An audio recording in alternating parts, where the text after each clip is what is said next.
I can hear the whisper of the rubber flowing through the air. 502, 503, 504. I'm counting. I'm counting the bells I'm receiving. My body no longer feels pain. My body used to pain. I can hear how he's laughing when he hears me screaming of getting hurt. I can feel how much he is enjoying torturing me and hurting people there. I can't understand why he is enjoying that. Trying to figure it out, but I can't. One day, the guard came and took me to what we used to call the torture floor, and brought me in the corner and started hitting me with the pelts. And a weak voice come from somewhere in the room. Someone was whispering. We were not allowed to talk. It was only allowed to whisper. Someone was whispering with 502, 503, 504. And after that, I just lost the number because the bells was coming to my back and I was getting hurt.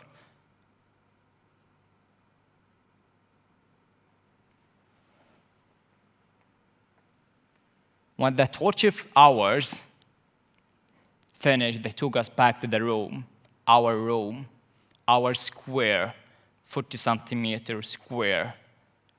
And they brought me next to the person who was whispering when we were on the torture floor. And I whispered and asked him, "Are you counting?" And he answered with a big smile on his face, "Yes." And why? Why are you counting? Why? I can't understand. And he said, "Yes, I'm counting. I'm collecting my rewards for my afterlife, my paradise." I can't understand. Afterlife, life, paradise, I only can imagine the death. The day after, I wanted to try to count, to collect. So when the first pelt came, 1, 2, 3, and I could not continue. It was impossible. It hurts so much. And try to find the next number 4, but it's not anywhere there. It's so difficult. I can't continue. And start to feel I'm so weak. This person was counting like a very high number and can't do it. So I try again, say, "Omar, try. But I could not. The day after, could count to 5, 6, 7. The day after, 30, 40, 50. And after 2 months, I could do it and count 502, 503, 504. And one time, when the guards were torturing me, I was counting the bells, and the guards was counting at the same time. So he said, 67, 69, and it just looked like he missed something. So I whispered, 68.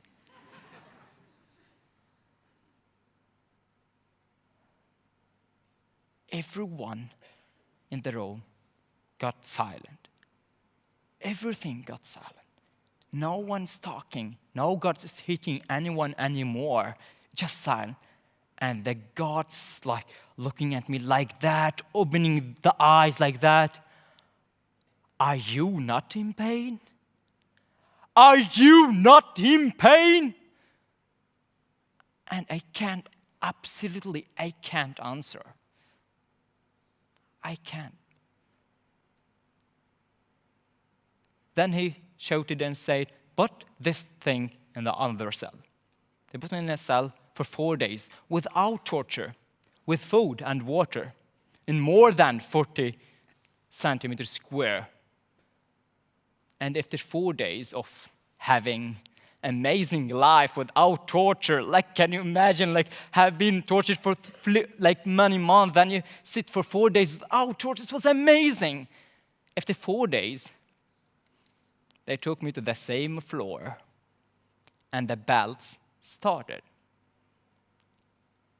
And I counted 1, 2, 3, but it was like the first belt I get in my life. It was so difficult, impossible to continue. So the God continued. I missed the belts. So I try again. Omar, yeah, you should count. You should think about your friend who was counting the last time. So I tried again, 1, 2. Then I lose the number 1, 2, 3, 4. Then again, then 1, 2, 3, 4, 5, 6, 7, 8, 9, 10, 11, 12, 100, 200, 305.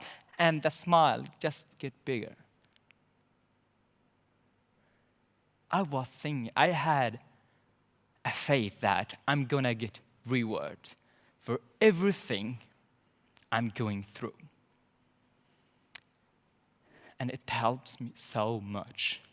So whenever you feel your pain is too strong, pain of losing something, someone, or maybe losing yourself, find a reason. Find a reason to use to channel your pain to words. Find something to convert your pain to make you stronger. Now, I used to hunger. 1 year in prison. 2 years in prison. I used to hunger. And in time of need, I was thinking about my food. Should I eat all my food, or should I give a bit of it away to someone else?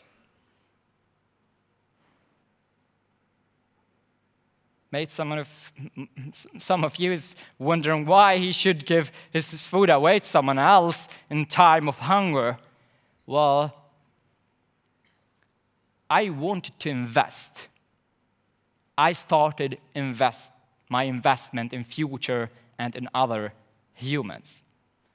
So when I get my food, I could take a bit of my food to give it to someone else. The day after for someone else, the day after for someone else.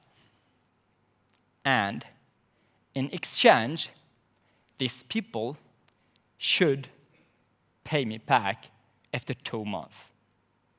So I invested in 2 months.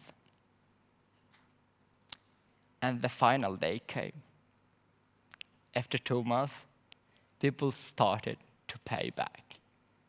One day, at the same day, people just paying back, start to collect food. It was like, can you imagine, a lot of food, so much. It was like this, but I could see it, so much food. I was so hungry. I was so happy of having, like, collecting wealth. Can you imagine if you got $100 million now?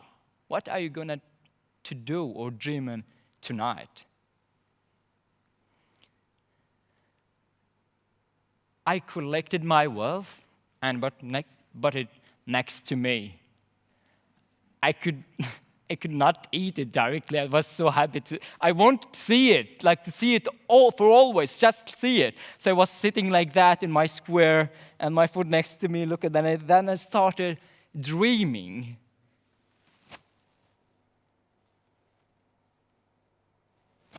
I got so amazing dreams. I'm gonna give a bit for my friends who helped me when I came to prison. I'm gonna eat like whole bread. I'm gonna invest again. The happiness of like getting good results was amazing. And in the middle of the best dream in my life, someone knocked my shoulder. And I don't want to answer anyone. I'm happy. And this person continued knocking my shoulder and said, "What?" Remember, we were not able to talk. Not allowed to talk, only allowed to whisper. What? Omar, I'm sorry.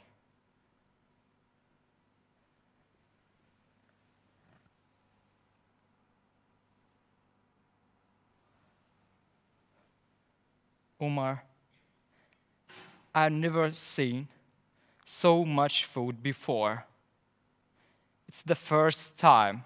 I could not pay myself, so I ate it.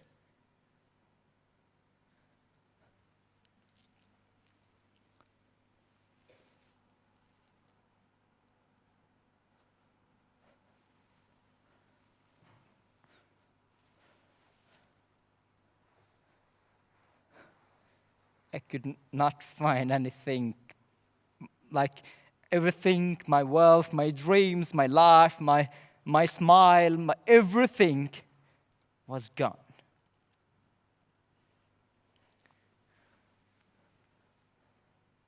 The person who helped me when the first time I came in prison, my best friend, stole my food. And I want him to die. I want him to die.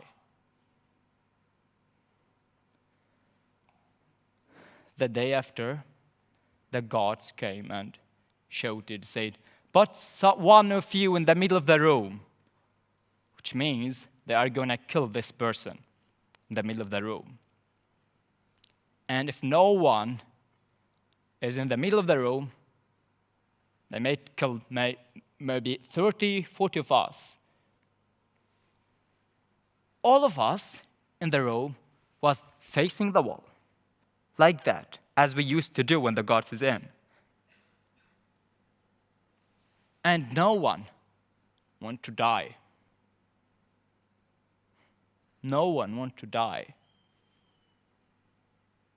When the guards come closer, open the door, I could hear some movement. Someone was going back to the middle of the room.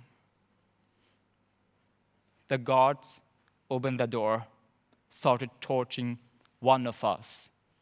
I don't know who, but one of us. And I could hear he's breathing with the death. I couldn't breathe anymore, and into the death. The guards get out. We turned back, looked. It was my best friend who stole my food. It was Yusuf. Another prisoner come next to me and whispered, "Omar, Yusuf sacrificed himself for you. He wanted you to eat his food today because he stole your food yesterday. He sacrificed himself for you." Which means my investment, the bread, everything I collected there, saved the life of 34 prisoners. Because if no one get back, we all gonna get killed. So it was, we lost one of us, Yusuf, but we saved the life of 34. So it's a good result of investment. After 3 years, my mother paid. I was 34 kilos. sick and had TBC. Can't go. I ended up in an isolation room in Turkey. Not allowed to meet anyone. One day, someone knocked the door. I opened. It was my younger brother, my 10 years old brother, Ali. He said, Omar, get dressed. We are going to Europe. 10 years old. Europe. I can't understand, but I got dressed. I can't think about anything. I just need to do that. Got dressed, start following my younger brother who was the leader. And we could, with that, come to the whole way. He could communicate with the smugglers and come, and we ended up in Sweden, in Stockholm, with a lot of people taking care of me. It was amazing. My young brother did what was needed. My young brother tried to make me warm and was sleeping under the star. My young brother saved my life. So, never underestimate the younger generation. Their ability to adapt to the situation can mean the difference between life and death. Never look down at them. They can be the solution for your problem.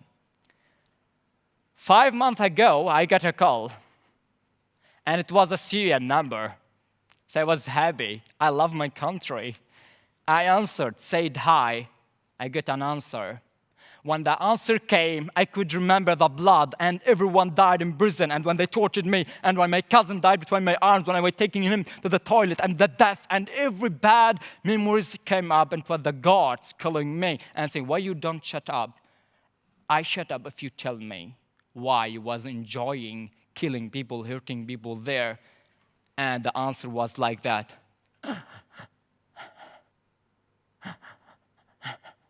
He could not answer, and it was enough for me. I was forced to be quiet back in prison because of him. Today, I am the one who makes him speechless. I am Syrian. My name is Omar, and it's my story.